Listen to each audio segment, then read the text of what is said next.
And now, the Saxenian family presents Let's Rage Coogs, streaming on the Houston Roundball Review YouTube channel.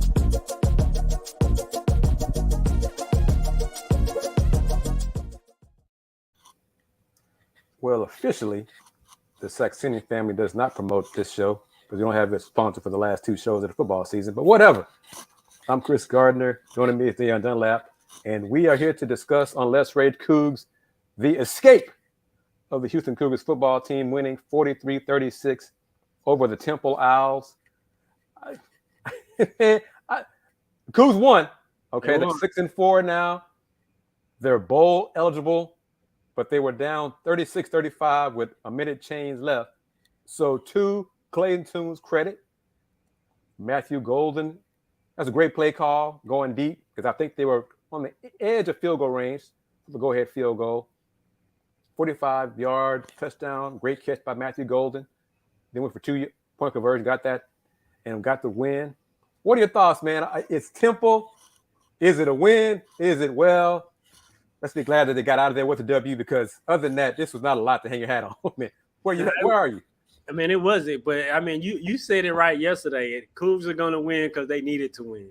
I mean, and I feel like that's what they did. They needed to win, and it looked like at times they tried to give it away, but Temple tried to give it back. Yep. Well, they did give it back. And so, but I mean, you got to give Clay Tune his credit. I mean, these last, 4-game stretch, he's played really, really, really well. Yeah. And so today, he played really, really well again. That one interception should have been a touchdown. So Right. He almost had a flawless game. And so, man, it's like, I don't know how to feel either. I mean, I guess we celebrate the win. I mean, they got the win. And I mean, this comment from Stephen Hiller right here. let me see if I can shrink it a little bit here. There we go. Walking back to my car after win, should I be happy? Should I be sad? I don't know. I mean, that's an honest assessment right there. I mean, really, fans, how do you feel? Thank you for tuning in to Let's Rage Coogs. We talk about this victory because it is a win. It still counts. We don't get points for extra credit for how it looks, if it's pretty or anything like that. It's a win. They're bowl eligible now. But I mean, tune in, fans, on the show, on the Houston Roundball Review show, on Paul Samajama, as well as Andy Yanez on Twitter. And Andy and Justin they're at the game at TD-ECU Stadium. Akib, that's right, my fault. Akib's at the game.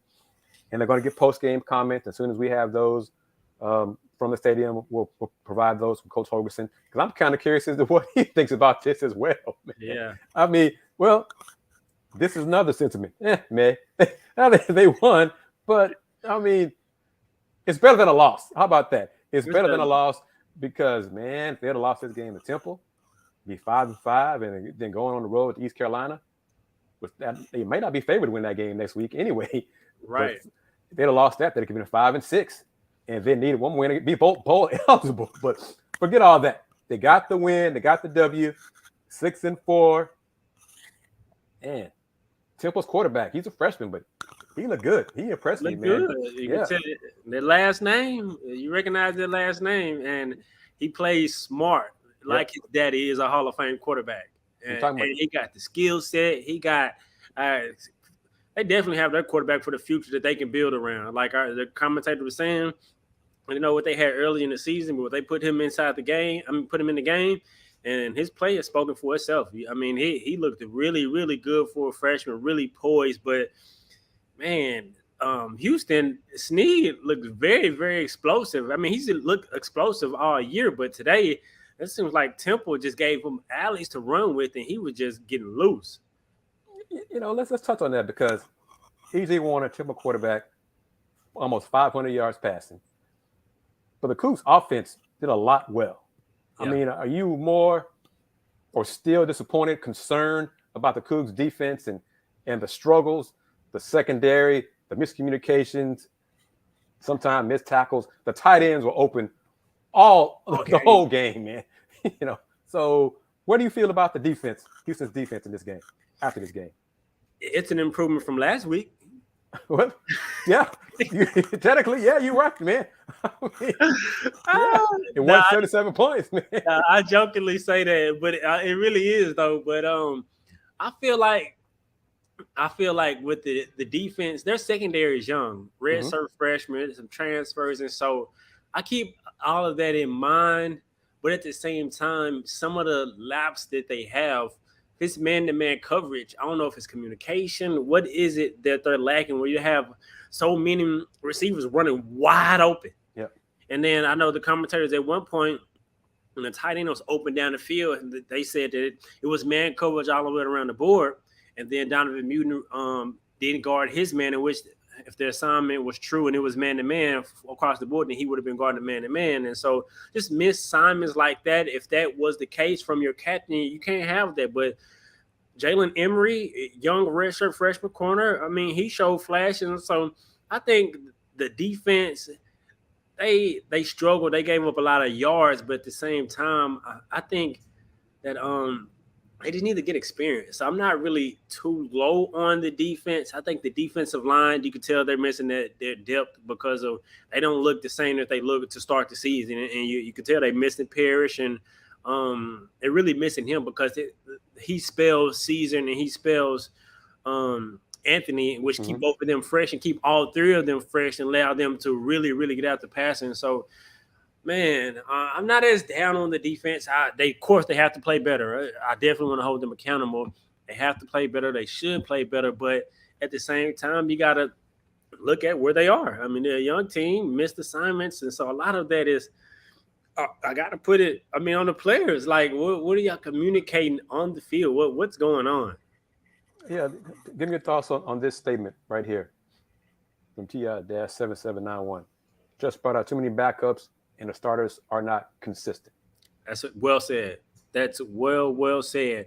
And like I said, those backups are inexperienced. And so you can see flashes and they make some plays. They're in the right spot and in the right time. They make some plays. But at the same time, you see that lack of experience. And you see they were backups for a reason because there's players who were in front of them who had more experience and maybe even more talent or more skills. And so, yeah, that's a well said comment. And I think the defense they just need to continue to develop, man. That secondary was hard to watch. Hard to watch, yeah. Man. Hard to watch. Because, and we're going to get to Kenneth's comment in seconds. I really want your thoughts on that. When they played zone defense, zone or man, they were like, okay, I'm not sure where to be. That's how they kind of looked on the field. All right, we're in zone. I'm not sure what to do, kind of thing. So that's a concern going forward. Lack of experience. Lack of experience as well. So, yeah, here we go. I mean, it's the elephant in the room. Let's put it out there. Ugly win. Houston will never make it in the Big 12 with Holgorsen in all caps. So he's speaking from his chest at the helm. Time to cut our losses and get somebody that can coach, recruit, and motivate. Holgorsen should already be gone. What are your thoughts on that, man? Let me put it back up. It's a lot to unpack right there. Okay. Okay. Yeah, go ahead. Unpack right there. I think first let's start with the Big 12. This definitely is the bottom feeder Big 12 team that they have right now. And so that's a 100% fact. Anybody with eyes can see that. That's 100% true. And so defensively, I would say defensively. I think offensively, offensive line looked pretty good. They look pretty good today against the team who leads the conference in pressures and sacks. And so Skip was there. Offense is fine. We still need to see with the young quarterback. But defensively, Big 12, yeah, right. You give up probably 70 a game with the way it's looking. But then as far as cutting somebody that can coach, recruit, and motivate. Especially the motivate part, that's interesting to me. I think it might be something there. I can't definitively say because we're not in the locker room, obviously, but they don't look motivated. They don't look motivated. And so I think it's something there. And as far as the recruiting, I think he's done well recruiting. I have to give them some credit. They've done well. Running backs are fine for going for next year for the Big 12. receivers. They recruited well. The receivers they recruited in the portal is doing pretty good. And so the recruiting, I can't give them knock them on the recruiting. They've done well in recruiting. They got some good recruits already committed, and so I think they've done good recruiting. I'll give them credit, but as far as recruiting, but everything else, right on the head. I don't know. Is he the man for the job? Just look at his track record, his history, and what he's done. I mean, it was good for him to coach an American team, but when you're Big 12 projecting, hey, that's a debate to be had. Yep, and let's go with this. Oh, Parker Ainsworth. Parker's part of, I guess I should plug it. I mean, he's on this show with a comment. He's part of the Locked On Cougs, Locked On family, and he's doing that. But back half of the defense, is it Jimmy's and Joe's or X's and O's? So having a hard time telling on safety and corner plays right now. So which is it? Is it talent, inexperience, or coaching? Yeah, I think it's. I'm gonna have to go players right there. But I'm gonna have to go players right there. In my opinion, I still believe in Doug Belk, and I think the turnaround. I think Coug fans don't remember the defense prior to last season, where they were and what they were doing, and so I still think that he's a young, promising coach. And I think he's simplifying the game for them, but coaches coach and players play. And so I can't go out there and say that he's making them miss assignments. Like, I think that's on the players 100%. I think he has to take accountability for some of that, though, 100%, because you're the head coach. Maybe it's making it even more simpler. I don't know how simple it is, but you simplify it even more and just be like, hey, you got this, man. You got whatever you need to do to make it as simple as possible so you don't have these big explosive plays. You don't almost give up 500 passing yards in back-to-back weeks because you play the Big 12 like that last comment said, you're going to be for a rude awakening. And, and what goes back to our point, really, what's the key to help the Cougs defensively be ready for the Big 12? I think you got to start up front. I think you got to start because when Houston has been well defensively, they've had good talent up front. And so if you could dominate in the trenches, you can rush the passer because you look back. How many sacks did they have today? Let me see. And I'm waiting on the attendance too. Sacks. One sack. One sack today. One sack all game. And so ncaaF, man, that street been very vacant lately. It's been very vacant lately. And so I think it starts up front. I mean, you got to be able to recruit depth up front.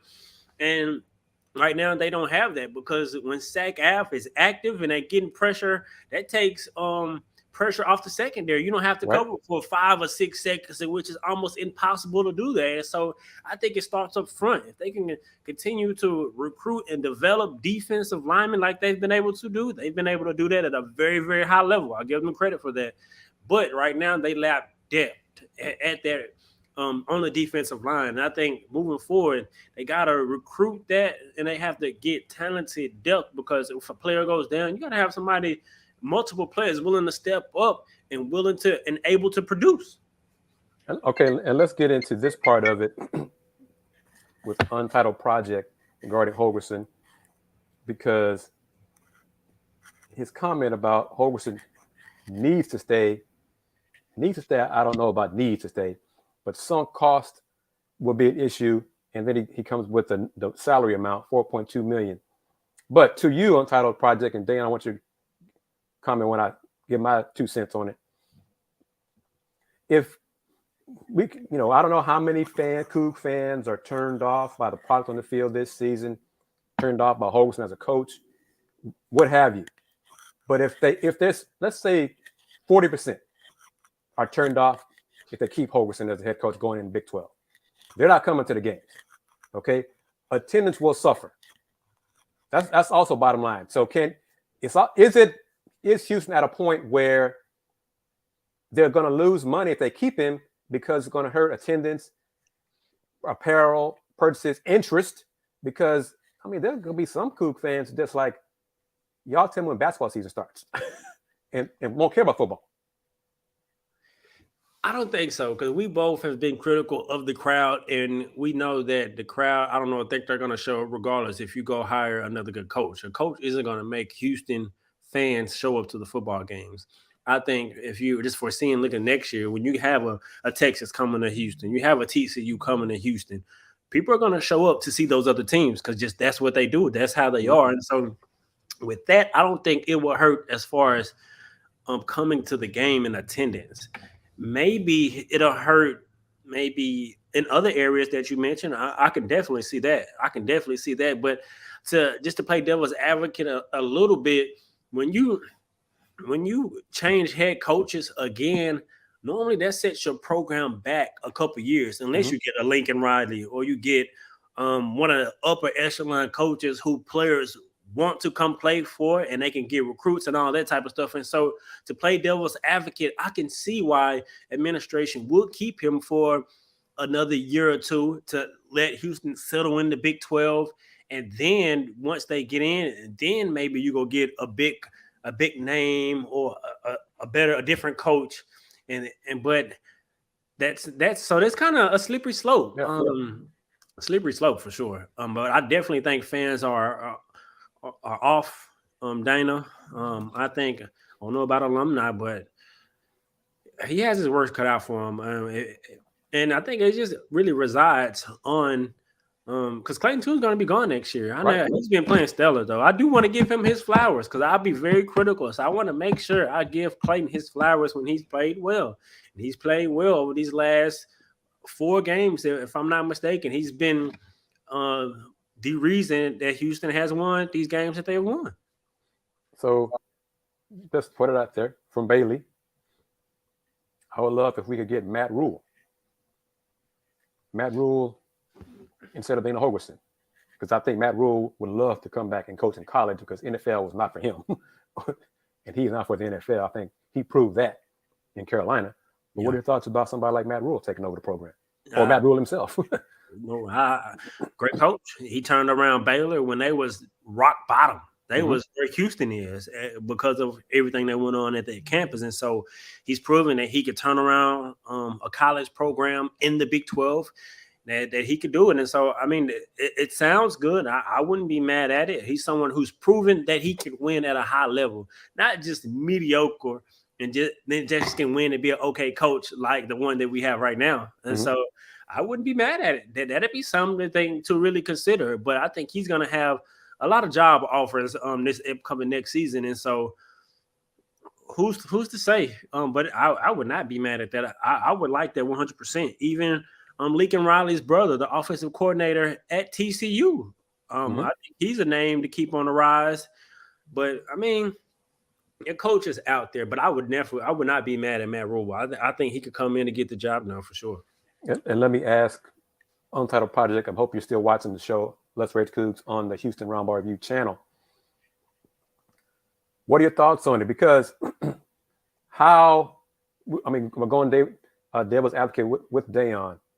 If the administration keeps Dana for a year or two in the Big 12, and it's not better, okay, they're bottom third in the conference for two more years. Then what? At what point would it be okay to eat what's left of the contract and get somebody else? So Untitled Project and anybody else who is bringing up the money part of the reason to keep Dana, because I have not seen too many fans suggesting keeping Dana because he's a good coach. Okay, they're suggesting keeping him because of the money. So at what point does the money just say, okay, he's got to go?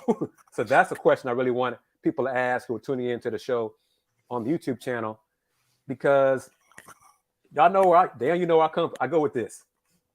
Houston has said for a while, and it's finally getting to be a power program, but they have said and claimed to be a big time program for a while.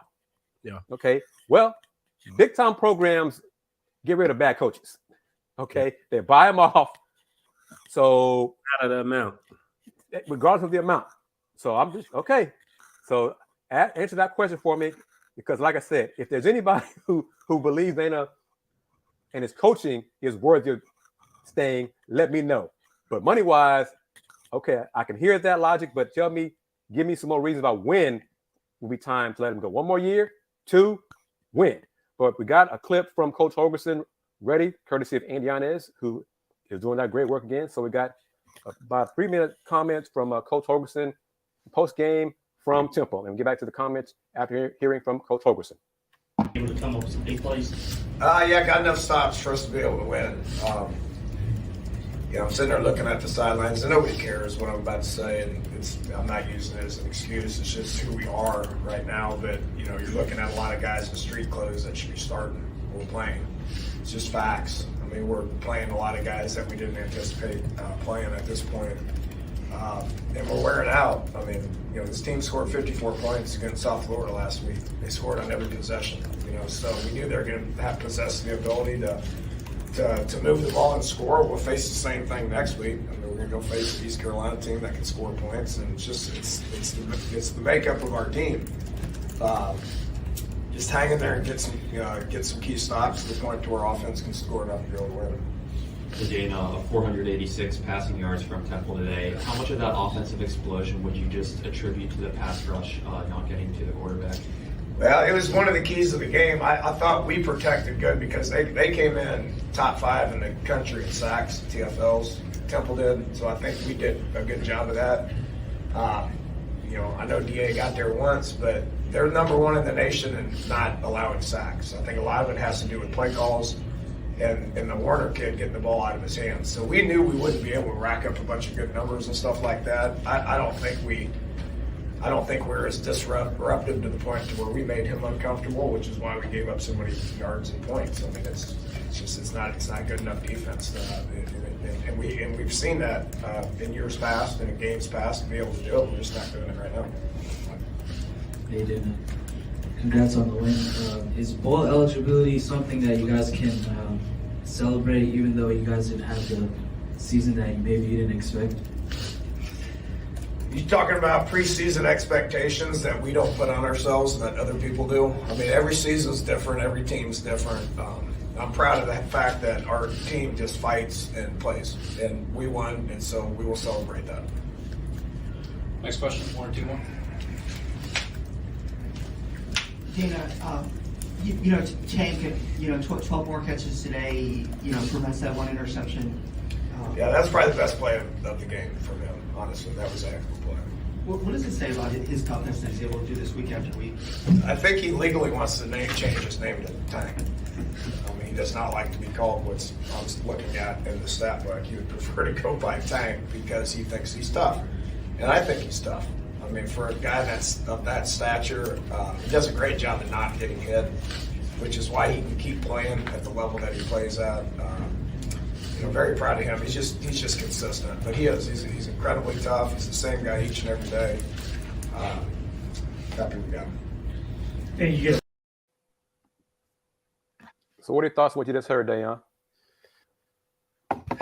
I mean, I agree on the fact that, like we were just talking about the injuries and stuff like that, but expectation, what was your expectation?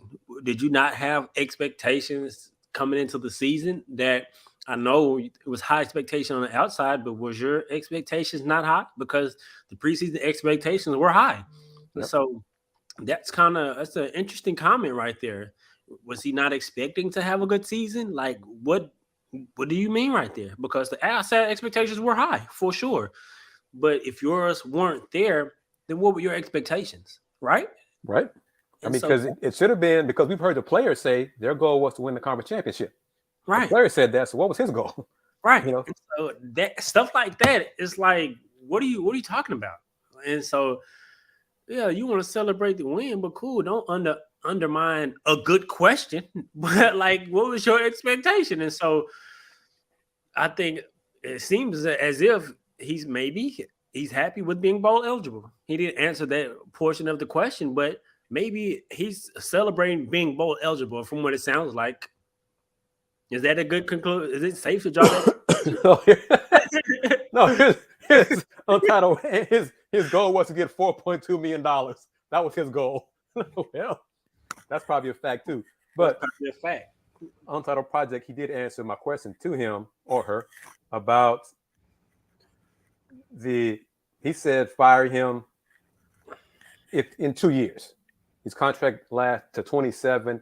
If he doesn't turn around the next 2 seasons, then let him go. Are you cool? Are you cool with that? I would be cool with that because I want to see what Lucas Coley has. You see the plethora of offensive weapons, and the best player on offense is coming back next year, Alton McCaskill, and he could potentially be the best running back in the Big 12, potentially with the skill set that he has. And so, I want to see it. I don't now going into the season with his expectations, I'm sure are going to be low. Based on that comment, I'm sure his expectations going into next season are going to be low. I mean, is it fair for me to draw that conclusion? He said it. I didn't make. Well, I mean, here, Tony M, I think, kind of agrees with you. Dana talks like a loser. I mean, or he talks like somebody without expectations at all. So, I mean, it's a strange comment, but he did also say, basically, our defense is not good enough. You know, he said that also. So he's been saying all year that we don't talking about the talent, throwing players under the bus. But I wonder, as a head coach, I know he's listed as an offensive mind, but as a head coach, it's your job to oversee the entire football team.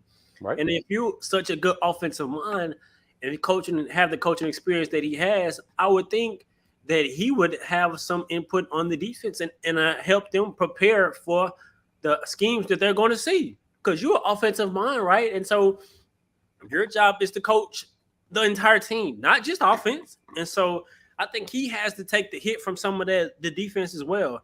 I mean, you got to take into account that injuries are happening and things like that. And so we mentioned that. We've taken that to account. But at the same time, man, he got to do a better job. Simple.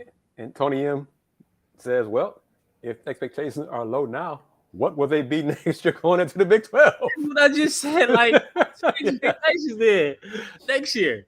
Clayton Tune's going to be, I can just see it now. Well, we have a young quarterback that didn't have much experience, and so it's tough. I don't know, man. That's weird, man. I don't know.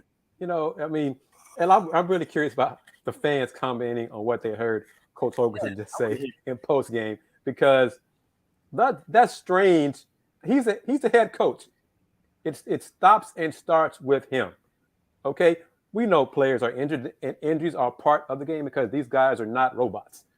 So teams get injured in football because it's a physical sport. 100% injury-prone sport. Like, so 100% you're going to get injured. Somebody. And I'm just going to stop right there and have Bailey comment right there. We might not make a bowl game next year. Because of the Big 12, it's going to be hard to get 6 wins next year. That's why it sounds like he's celebrating the bowl this year today. Right now. So, yeah. So maybe he's already, I mean, maybe go back to that $4.2 million. He's counting the money already. Hey, I'm getting mine already. So, you know, y'all get yours somewhere. I'm getting mine. But I'm not going to put the comment. Yeah, I am. Yeah. Well, let me go back and put this one up first, because I think Joe is correct. Here, Dana will be the head coach heading into the Big 12. Yeah. And like I said, I'm not mad at that. I'm not mad at that. I'm not just champering for his job, although I'm being very critical of him needing to do better job. But I think, like we just said a second ago, when you going into the Big 12, I don't know, unless you can get an Urban Meyer or a big time coach to come in that instantly that can get almost any player that he wants, then you gotta. I mean, I can see why administration would stay with him for another year. And so I think you're right for sure. I think he will be the coach. Okay, well, I'm gonna try to pin you down on this one because it's tough. What if they just first year in the Big 12? I mean, just are awful. I mean, we're talking their non-conference is not very difficult, but what if they go winless in conference play or just win one game in conference play? Would that be enough to fire him after just 1 year in the Big 12, in your opinion? Ooh, well, I got to hold Renew Couture to feet to the fire. She said that they fire coaches who win eight games. She said that. Right. And so if that stands true to what she said, I mean, I think you got to consider it. But again, to his point, I think he's gonna come in and be like, "What are the expectations?" I think he's gonna be the one to try to dumb down expectations going into the Big 12. And you're just looking at the Big 12 right now, a team that Houston can't beat right now, and who should have beat this year, in which Texas Tech right now in conference they're 2-4. Overall, they're 4-5. Mm-hmm. That's just Texas Tech, right? West Virginia 4-6. And so the bottom feeder teams, Ohio State 4-5, Oklahoma first year head coach, and they got a really good head coach. I think he's going to do an amazing job coming over. Brent Venables coming over from Clemson, and his first year in the Big 12, he's 4. I mean, he's 5-5, and so I mean, you got to really have realistic expectations. 2 games, I think they might let them ride it out because you look at it like I just mentioned, Brent Venables, that's 5 games. So it's going to be tough. It's going to be tough. It's going to be tough. And aside from his own expectations, I'm kind of curious what the administration's expectations will be in that first year in the Big 12, because I think the fans, many fans, and I think they're realistic, but they're also kind of turned off. Sorry to cut you off. I just thought about this. TCU's head coach, his first year at TCU. Yeah. He came over from SMU. Mm-hmm. I will say he inherited a good quarterback, Duggan, who's been a 4-year starter, so he has experience there, and they have a plethora of talent, and he's coaching up the players that he had. And so I can't use that as an excuse now that I think about it. But, I think the fans next year are preparing themselves for a long year in the Big 12. Rightfully so. But if the administration agrees with Coach Holgorsen and expects a lot of a rough first year, and what if they're okay? I mean, they're not going to say it publicly. We can try to pin them down. But what if they're okay with, let's see, 9 games in conference, a 3-6 first year in the Big 12? The fans wouldn't. Well, I don't know. The fans would be like, well, 3 wins is more than I thought they'd get in conference play. So it's I'm kind of curious because that's going to be the theme for the rest of this season. And we got to remember this next season, expectations, because Dana said it today. He said it. Expectations. So we're going to hold him to that here on Let's Rage Coogs. So fans, D-Skills, Tony M. Bailey, you all remember expectations for next season for the first year in the Big 12 from Coach Holgorsen, from the fans, and also from the administration. Because if they're different, if the administration says, no, we expect for all the money we're spending, we're expecting 6-3 in the first year in the Big 12, and Dana goes 3-6, he's going to be fired. But if they're expecting 3-6 and they go 3-6, well, he did what he thought he was going to do. So, okay, Sean said UCF is going to hold on to beat Tulane. Yep. So what does that do for the conference standings in the American? Well, it's Tulane. That's their first loss, right, in the conference. And so looking at the standings right now, they'll be tied in conference with Cincinnati, and both the 5-1 records. UCF will have the tiebreaker over both of them, if I'm not mistaken, because they beat Cincinnati and they beat Tulane. Yeah. And so they'll be at the number 1 spot. And then I think Tulane, they still have to play Cincinnati in their last game of the season. So as it sits now, UCF would be at the top. So then the Tulane, Cincinnati winner will probably be the second team in the conference championship game. Yeah. Yep. Well, so that's I'm kind of surprised. What was the final score? You got the score on the UCF? The score is 38-31. Okay, so they made a comeback. Okay, because Tulane was down by 17, 31-14 about an hour or so ago. And another thing, going back to these expectation comment, I mean, you got a 5th-year senior quarterback which he praises like he's the best quarterback that he's coached. Mm-hmm. And he's played well over the last 4 games. I'll give it to him. But at the same time, if you didn't expect to win the conference, which it sounds like he didn't expect to, he'd expect to have success. What did you expect with the quarterback that you have? Because, I mean, if you have a good quarterback like that going into next season, you're not going to have him. You're going to have a young quarterback unless you get a transfer come in. So your expectations are going to be even lower. Oh, I wish I could have been there. I would have followed up with that. I would have followed up that question, man, because that's a weird comment. It is, and I don't know, because it was 3 minutes that we got. I'm not sure if there was more total, but I don't know. That was just Dana and another Dana answers. Maybe he'll have more in Monday's press conference to preview and discuss next week's game against East Carolina. But we're waiting on a clip from Clayton Tune. So, but look at Gus Malzahn, what he's doing at UCF, going into the Big 12. Look what they are. Mm-hmm. They've been coaching together. You don't hear nothing from over there, no excuses, no nothing. He's doing a great job. They having a bounce back year, and now they've improved. They've been the number one American, so their trajectory is going up, going into the Big 12. Them and Cincinnati going into the Big 12, and so, man, I think Bailey's comment kind of sums it up for everybody. It sounds like Dana is content being 6-4. That's exactly what it sounds like, and that's a problem. So that's a problem. And then Sean, Dana got to bring a transfer. Just imagine if we played UCF and Cincinnati this year. Oh yeah, yeah. That's 2 more losses. Yeah. You cannot put your Big 12 hopes in the hands of a QB who's never started a game. That's next year. That's Lucas Coley, right? You agree they got to bring in a transfer quarterback, veteran? I don't agree with that. I don't think so. I think especially as it sounds like you're going to have low expectations, why not get your young quarterback experience and build your program around him? You got all the other pieces around him. You got good receivers. You got good running back. You got offensive line who's young and who's got some good experience. And so he can be a game manager within his first year. And let's face it, he was at an SEC team last year in Arkansas. He didn't play, but that's SEC talent that he was at. And so I don't think you need an experienced quarterback to necessarily win. You've seen quarterbacks win. It's just all about coaching and game management. Different factors. So I don't think you need to go get another quarterback, because then after that, what are you going to have to go get another one? Go get another one? Like at some point, he's going to have to get that experience. All right, we got Clayton Tune's postgame comments after the win over Temple and his big game. That great touchdown pass down in the final moments. Here we go from QB Clayton Tune.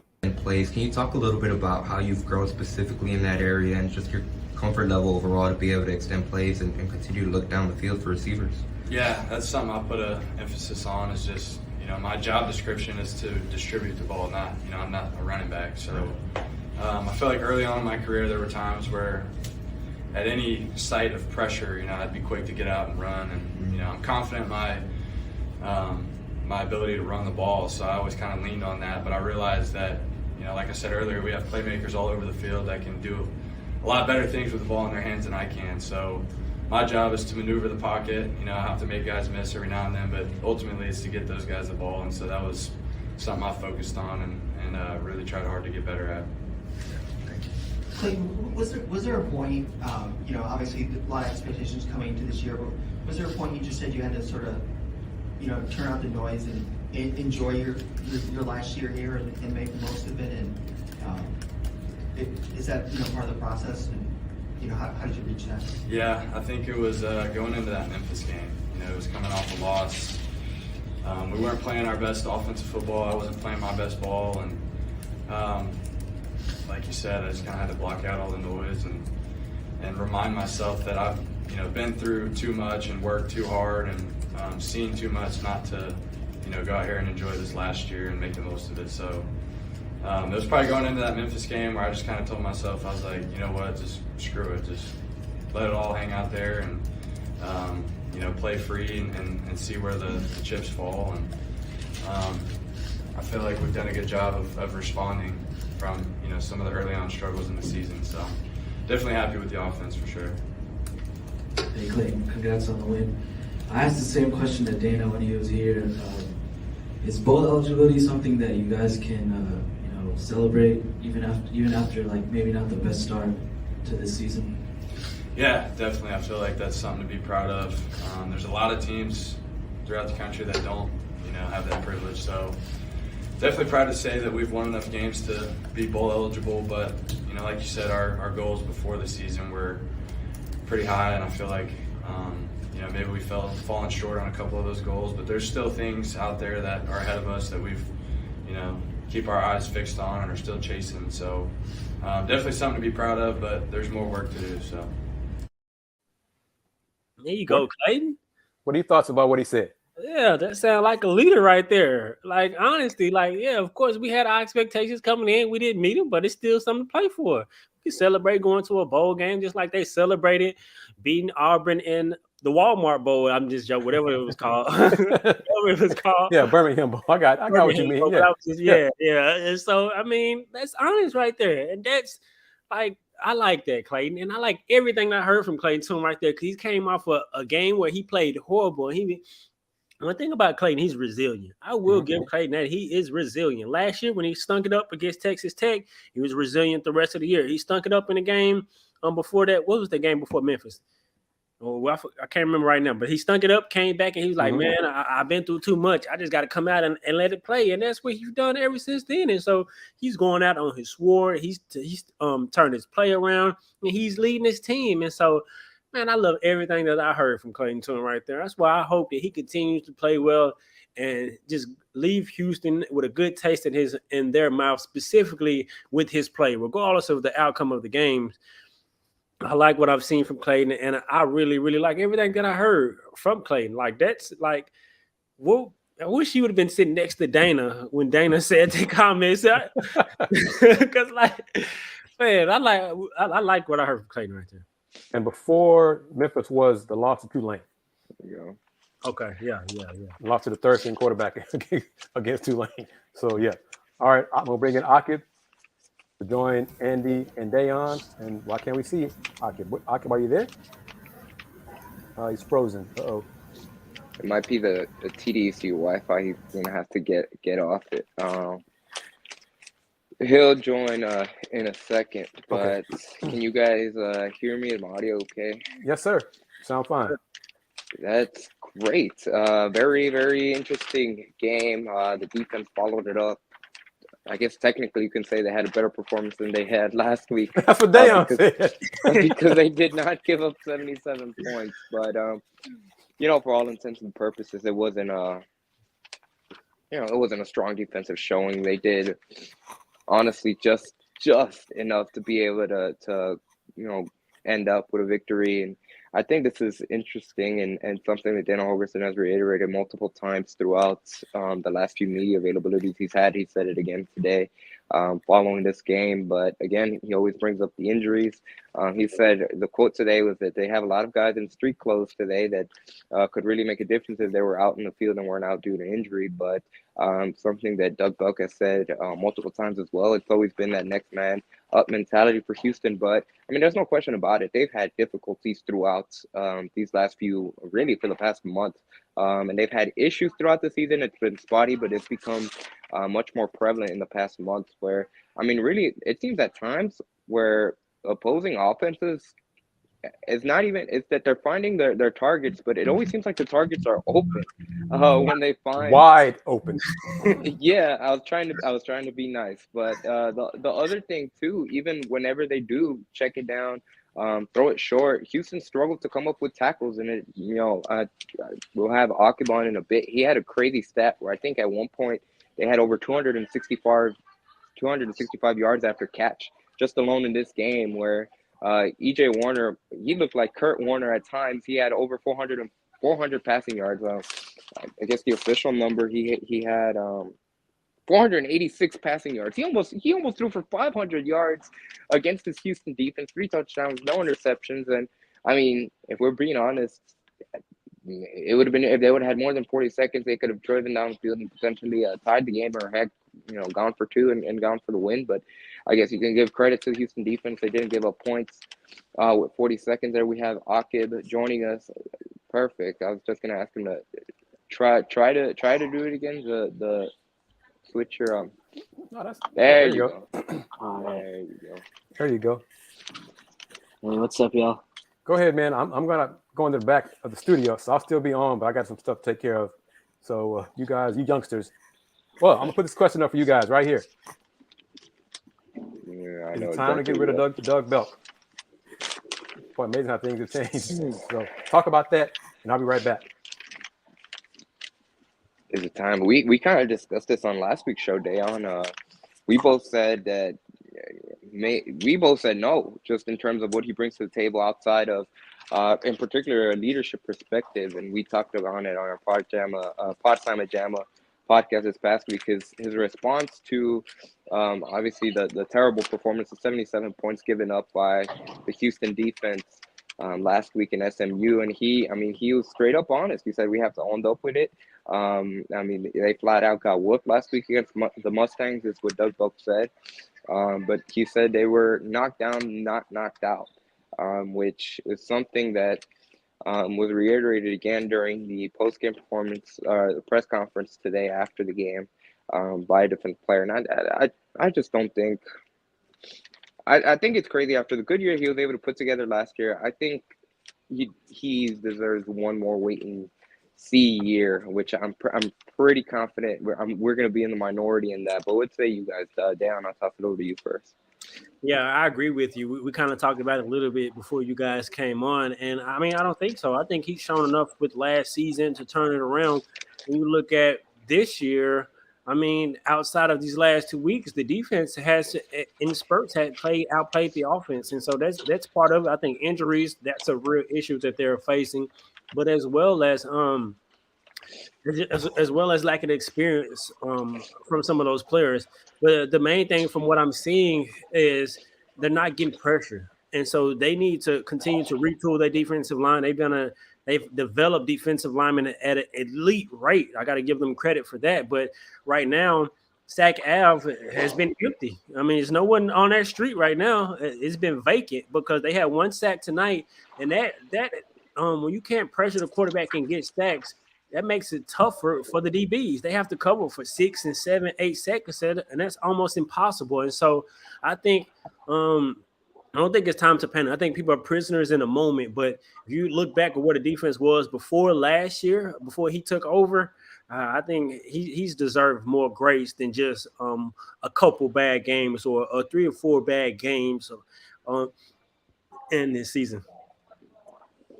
I think, given the personnel that he has right now, it's kind of hard to say at this point. And I'm with you, both of you guys. I think it's way too early to put that out, especially given his resume, what he did last season. And then you see this season is not, obviously 6-4 is not the start that most fans wanted, obviously. But I think if you give him the right personnel, I think he gets the job done. And then you see, a crazy amount of injuries to this team right now. And college football is like that, where if you even lose 1 or 2 key guys, your whole team suffers. It's not it's nothing at the professional level. We got to, man, one thing that we was just picking apart was, you asked a great question to Dana, and his response really just had us and all of the comments just what did you just say? What? Can we replay that again?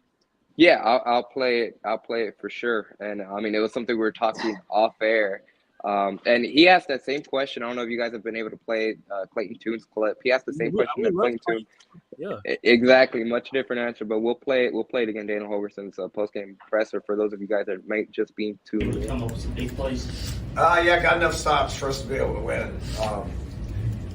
I'm sitting there looking at the sidelines, and nobody cares what I'm about to say, and I'm not using it as an excuse. It's just who we are right now. But you're looking at a lot of guys in street clothes that should be starting. We're playing.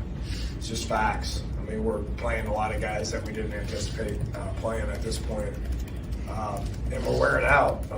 This team scored 54 points against South Florida last week. They scored on every possession. So we knew they were going to have possess the ability to move the ball and score. We'll face the same thing next week. We're going to go face the East Carolina team that can score points, and it's the makeup of our team. Just hang in there and get some key stops to the point to where offense can score enough to be able to win. Dana, 486 passing yards from Temple today. How much of that offensive explosion would you just attribute to the pass rush not getting to the quarterback? Well, it was one of the keys of the game. I thought we protected good because they came in top 5 in the country in sacks, TFLs. Temple did, so I think we did a good job of that.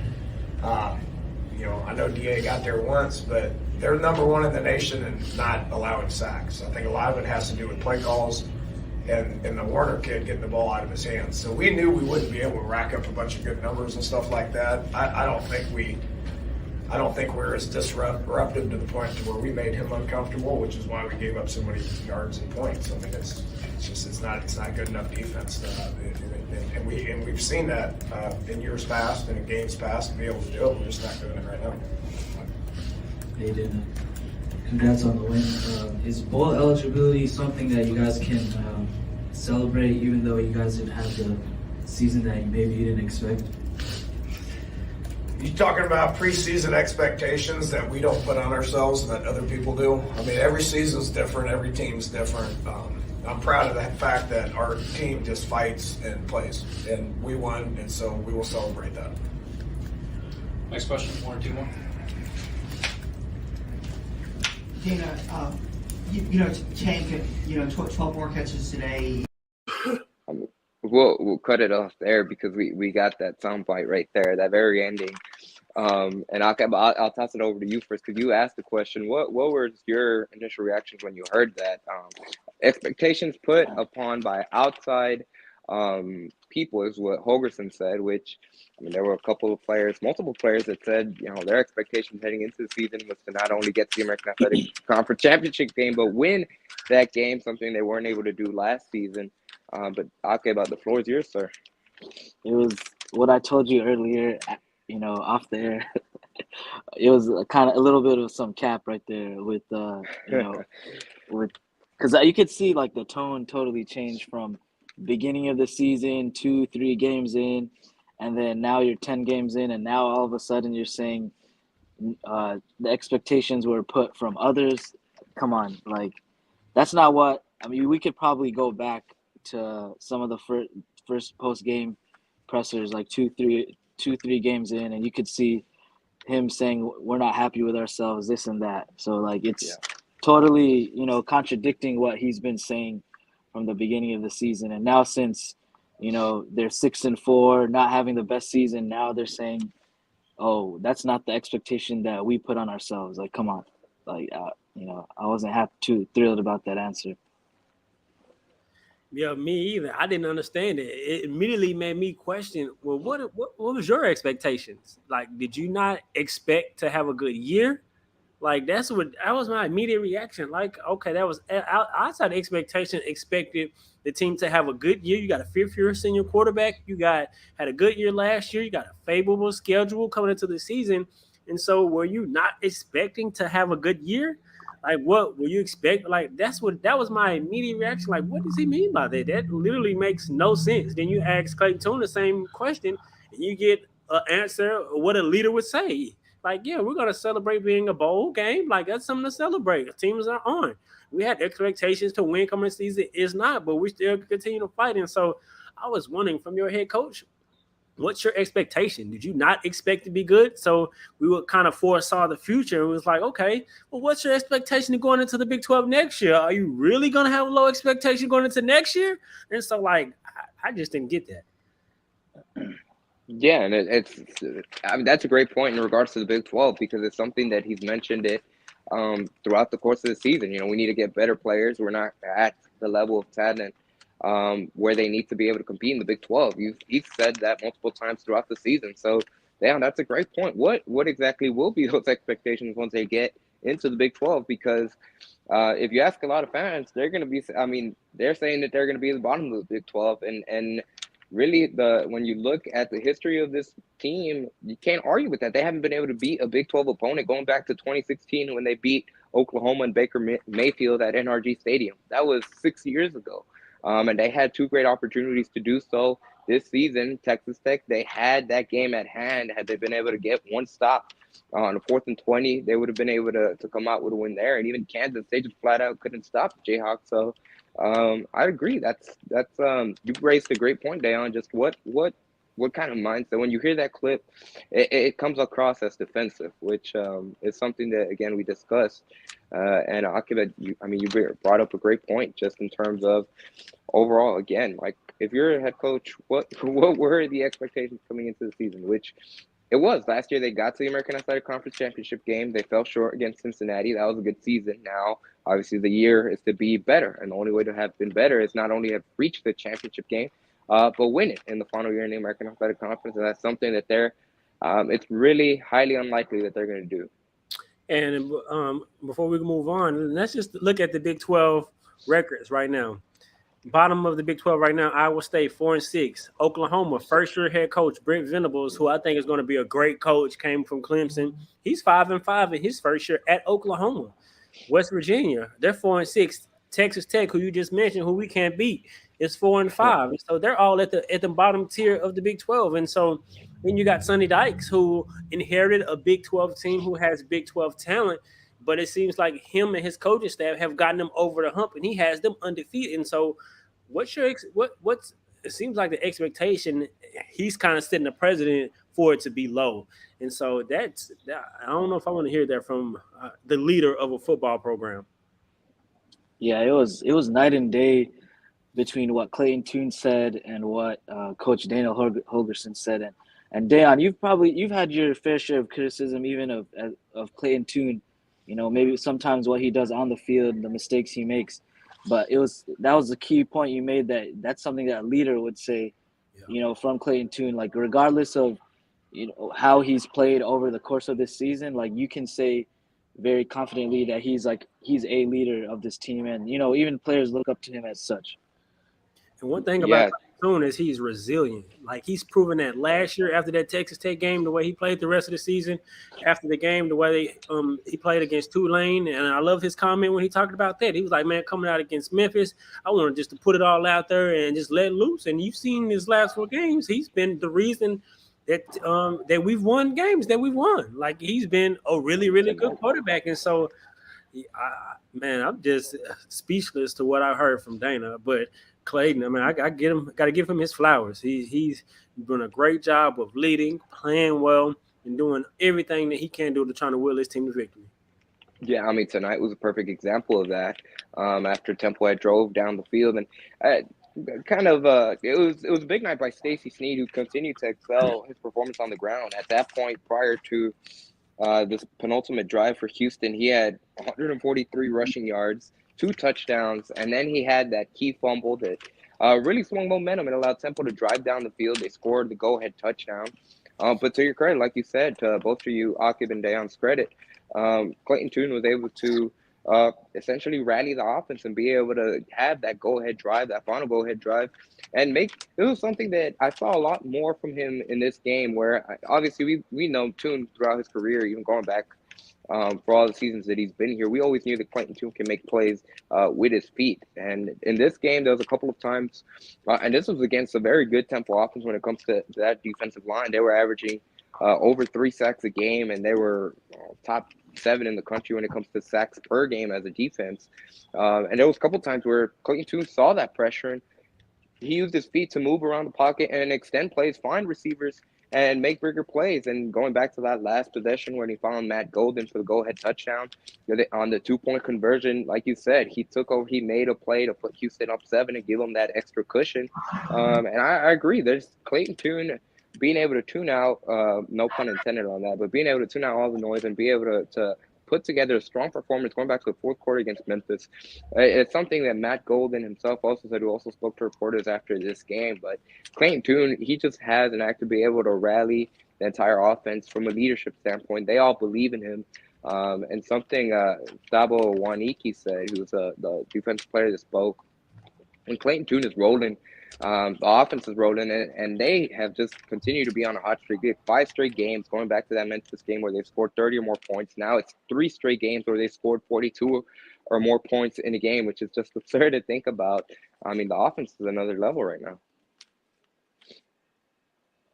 Yeah, it is. And just watching them in person to see how Clayton Tune's been doing as a leader, like, I'm like very proud of what he's accomplished, like, and also just over the course of his career. Like he's now, they said he's, I think, third all time in the American Conference in passing yards, and also third in all-purpose yards. Like those are records that you can't scoff at. Like that's like it's a big deal, because of the course of however the last 10 years, close to 10 years, right, in the American Conference. Like you've seen great quarterbacks, roll through with other teams, and even with the Houston Cougars, we've had some great quarterbacks. And what he's done, over his, as I think 5 years now with the Cougars is very special, and hopefully like he continues and finishes strong, throughout the season.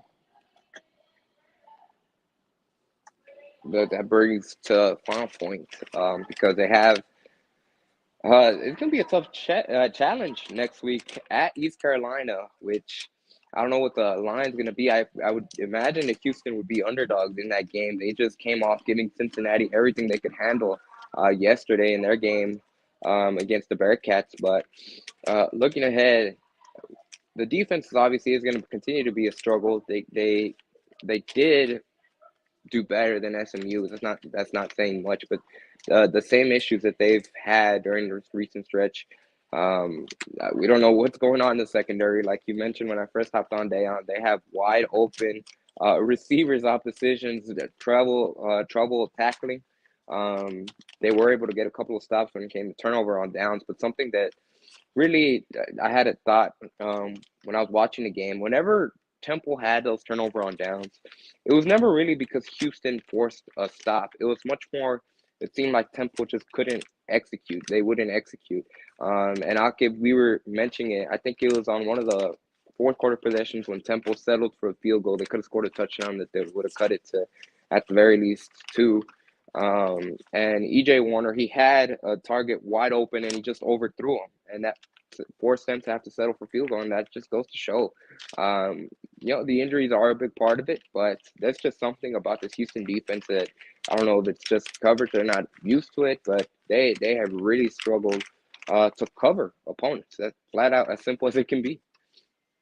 They have, and it goes back into Jace Rogers' comments a couple weeks ago where he was talking about communication, and he reiterated how much they need to communicate. And I don't know if that's the issue or they aren't communicating effectively to where everyone's on the same page and they know what's going on. Because we had a comment that Chris posted earlier was like, is it X's and O's or is it Joe's? And I think I got to go with players. I believe that maybe Coach Doug Buck is simplifying the game plan, but at the same time, it's up to the players to communicate and execute what's being called. And I think injuries and really lack of experience is really, really playing a huge key right now, because you see flashing where they can make plays. They have the talent. It's just being able to do that and recognize situational football and what's coming and be able to stop that. But more than likely, just do the assignment, because there's way too many wide open receivers. If you're muted. Looking at it objectively, like EJ Warner, he's a beast, man. He threw for almost 500 yards today, but at the same time, like, guys were just wide open. And like you could see as the play develops, you're just like thinking in your head, like, what is going on with this defense? And I think, again, like, it goes back to leadership. It goes back to Dana Holgorsen. It goes back to Doug Belk. And of course, like, they don't have the elite personnel that they did have last season or that they did have at the beginning of this season. But at the same time, like, this is the American Conference, and you're heading into the Big 12 next season. So what are you gonna expect when you're facing teams like, I mean, you still might have to play like teams like UT and OU, because I don't think officially they've exited the Big 12 yet, right? Reportedly, Houston is going to host Texas next season. Yeah. Which, I mean, that in and of itself, this is something I don't know if you guys, Dayon, you and Chris were able to touch on. I don't mean to segue, but that crowd, that's going to be another topic for another day. If Texas has to come to TDCU Stadium, I'd be curious to see how much burnt orange there is on the crowd. But Akib, yeah, go ahead and finish your point. Yeah, so I just it goes back to the leadership, uh, and then of course injuries are killing us. Like we can't just we have to give some credit towards UH and give them some support in that the injuries have killed us tremendously. But at the same time, like you're seeing guys missing assignments, not making tackles. Like you mentioned earlier in the show, and like I mentioned to you, around I think was it near the end of the game. Like they had more yards after catch, Temple did than UH had total receiving yards. So the total like that having more yards after catch versus us even not even having that amount in receiving yards is ridiculous, and that tells you all that you need to know. Missed tackles, missed assignments, and I think it's just goes back to leadership.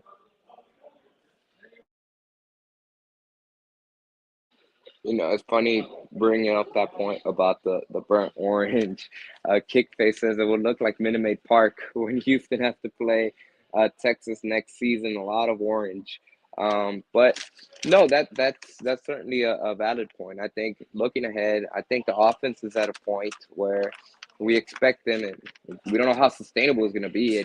We saw it wasn't sustainable at all last week against SMU. There's got to be a point where the defense has to buckle down. And Joe Mendez, his comment, he said, the defense is soft, and can someone start doing some tackling drill in the offseason to get them ready for games? That's really, at the end of the day, the main problem. They are unable to cover, they're unable to tackle, which is something we've reiterated throughout. But looking ahead, East Carolina, Dan, I'll toss it over to you first. What's one area that you're going to be looking at in regards to the football team when they take on the Pirates next week?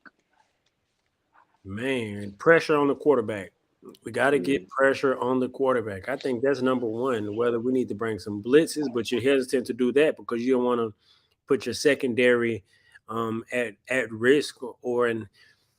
Nah, you don't want to put them at risk, and so I mean, defensive line, ncaaF, where you been?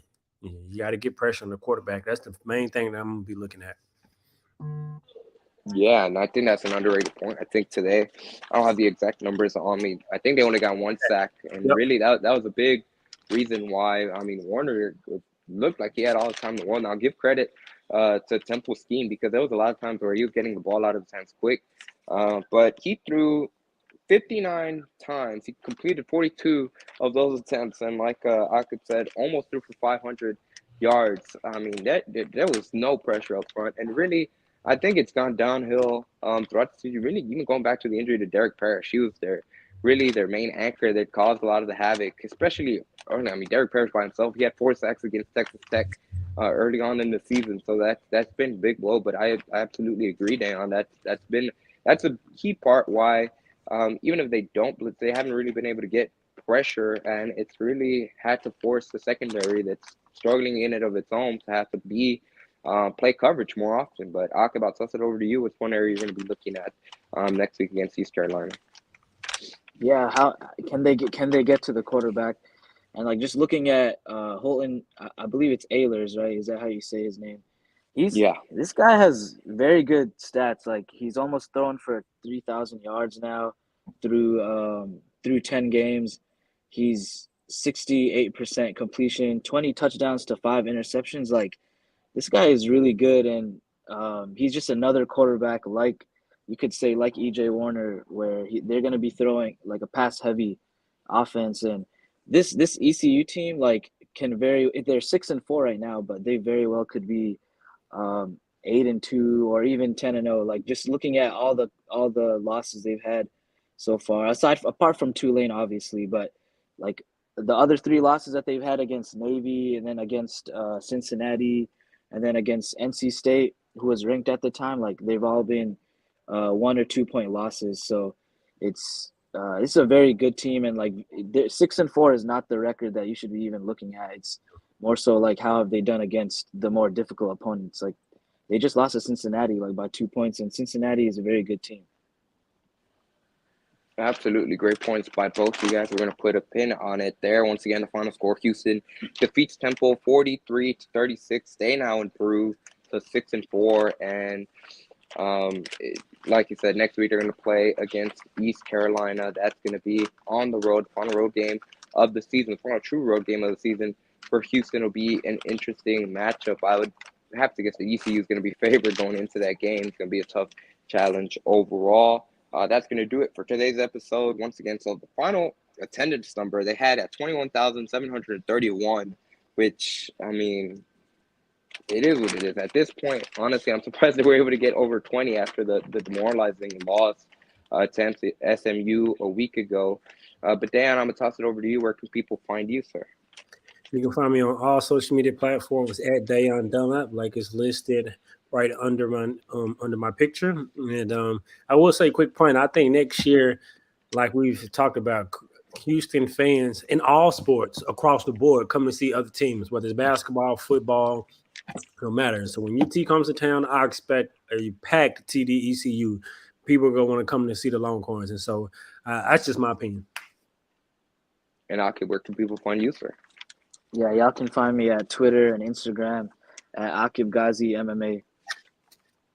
And yeah, an interesting point on Title Project said, I'm surprised it's over 20,000. That's going down for sure. It has steadily gone down from the home opener. It had over 30,000 against Kansas.